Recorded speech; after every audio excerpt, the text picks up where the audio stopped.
Hi everybody. I am just a normal person here who is dealing with what millions of other people are dealing with, and that is a moldy front load washing machine. This one happens to be a Kenmore 5T. I think I bought this thing in 2017. All the parts on it are marked 2015. I think if you can see right there. This is a lot like the LG front loaders. It's the same. All the parts are pretty much the same. This is what my dispenser looks like right now after completely disassembling and cleaning it and hitting it with soaking it in bleach overnight. And this is the tray that fits in there, and that underside of the thing, as you can see, there's stains. That was completely caked with mold, a 1/4 inch thick on those sprinklers there.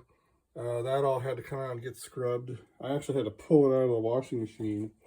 And you'll see a bunch of videos out there about how to prevent mold and to use the mold tablets. And the mold tablets might work. I don't know if they work or not, because I haven't tested them. But I'll tell you what does work, and that's physically removing the mold. I had mold all up in there. I had mold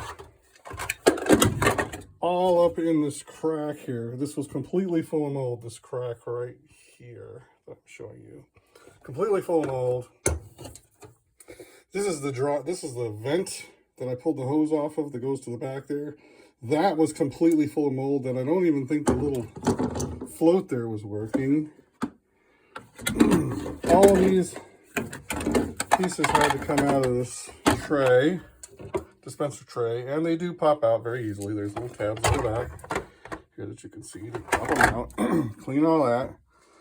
And then in some of the videos, they give you some tips on how to get rid of the mold. Well, like I said, the one was use the tablets. Those might help.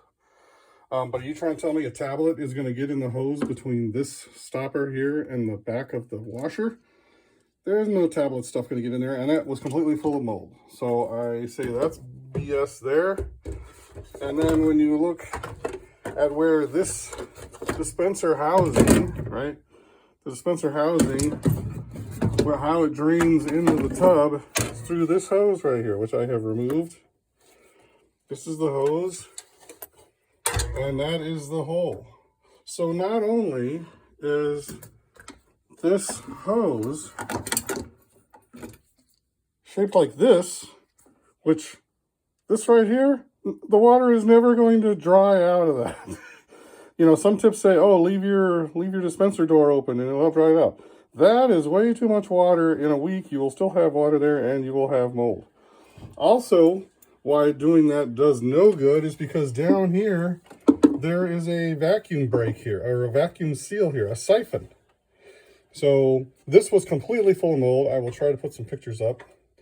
But when you pull this little piece out, it is shaped such that there's this cone, and then if you look down in there, the water goes down through the center of the cone and then fills up this little kind of, I don't know, what do you call that shape? Like a cylinder sliced in half on 45, and then it flows upward around the outside of that insert and then through these little holes here. So this little area in the center that I'm pointing to right here, this is full of water all the time. It never drains out. There is always water there. Maybe if there was a little tiny hole in the bottom of that thing that drained into the tub, you might be okay. But the idea that leaving your door open is going to dry out this area is baloney. Thanks.